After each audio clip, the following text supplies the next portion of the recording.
Olá, guerreiros! Vamos à nossa aula de conceitos primitivos de geometria plana, beleza? Bom, imagine que na prova que vocês vão fazer, caia lá assim, das afirmativas abaixo, marque aquela que refere-se à definição de ponto. O que vocês procurariam ali como palavra-chave para falar assim, isso aqui é um ponto, isso aqui define um ponto. O que é um ponto para vocês? Tem muita gente que fala assim, um ponto é a interseção de duas retas. O ponto é onde começa ou termina uma semi-reta. Um ponto é o começo e o final de um segmento de reta. Não, está errado, tá? Ponto não tem definição.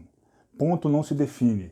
Ponto não possui definição, é um conceito primitivo. A gente aceita o ponto sem definição. A gente usa por observação, por experiência, mas não tem como defini-lo.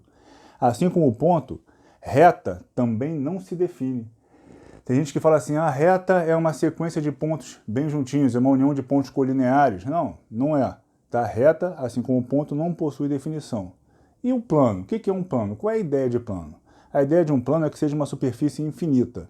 Imagina que esse quadro aqui, ele subisse para o infinito, descesse para o infinito, fosse para os lados para o infinito, para as diagonais para o infinito, fosse um quadro infinito em qualquer direção que você olhasse. Essa é a ideia de plano. Tá? Como é que se constrói plano? Você pode pensar em construção de plano traçando retas paralelas distintas. Se eu traçar aqui infinitas retas paralelas distintas, infinitas, então eu vou ter uma parede de reta infinita aqui. Como uma reta é infinita, isso aqui subiria para o infinito, desceria para o infinito. Aí eu teria meu plano. Como o plano vem de reta e eu não consigo definir reta, também não consigo definir plano. Então eu tenho três conceitos primitivos em geometria que não possuem definição. Ponto, reta e plano. Mas que eu trabalho, eu uso eles por observação, por experiência. Show? Bom, se eu tiver que dar nome a um ponto, ponto A, ponto B, ponto C, eu vou usar a letra maiúscula.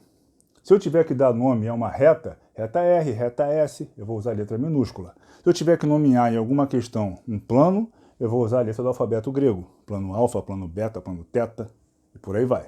Show? Bom, reta. Mesmo sem conseguir definir a reta, a gente usa a reta por experiência. Então uma reta, ela é infinita para ambos os lados. Ela cresce para o infinito e ela decresce para o infinito. Se eu falar para vocês assim, por favor, galera, desenhe no caderno de vocês aí duas retas. De quantas maneiras a gente vai poder fazer esse desenho com relação à posição dessas retas? Somente de três maneiras. Ou a gente vai fazer as retas se cruzando, ou vai fazer as retas não se cruzando, ou vai fazer uma reta sobre a outra. Se essas retas se cruzarem, possuem somente um ponto em comum, serão chamadas de retas concorrentes. Retas concorrentes são as retas que possuem um único ponto em comum, chamado de ponto de concorrência. É o ponto P aqui. O ponto P é o ponto de concorrência entre a reta S e a reta R. Se elas não forem concorrentes, serão retas paralelas. Se não possuírem pontos em comum, serão retas paralelas distintas, que a configuração sempre é essa, eles vão seguindo uma do ladinho da outra, sem nunca se afastarem, nunca se cruzarem, sempre assim, uma do ladinho da outra, como se fossem trilhos de trem. A questão pode falar para você assim, dadas duas retas paralelas, já sabe o que é isso aqui.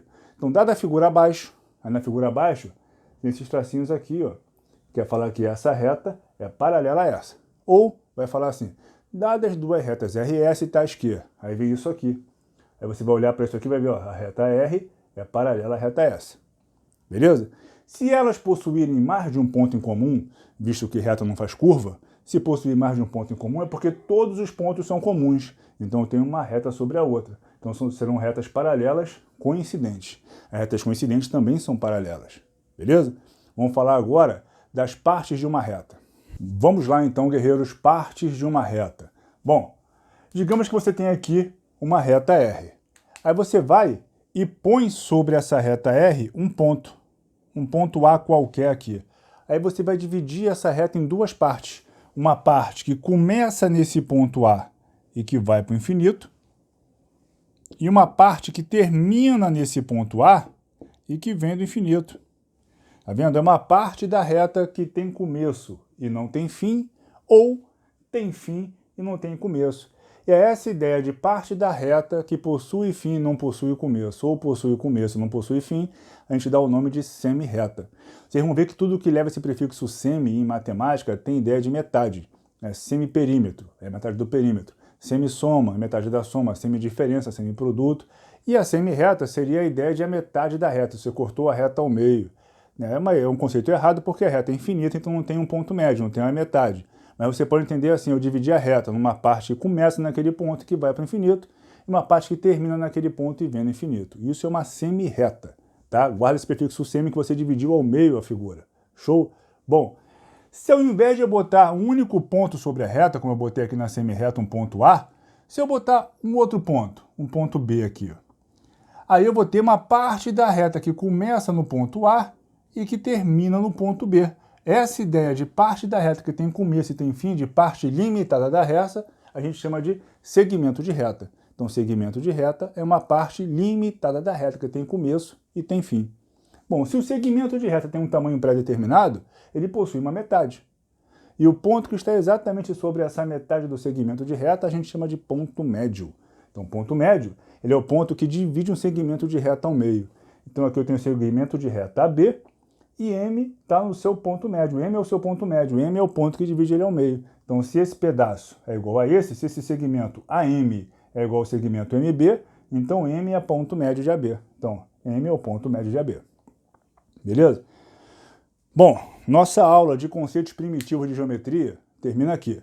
Se vocês acharem que essas aulas que eu estou postando vão ajudar vocês a passar na prova, vão ajudar vocês em alguma coisa, se inscrevam no canal e marquem o sininho para vocês poderem receber toda vez que eu subir com um vídeo, tá?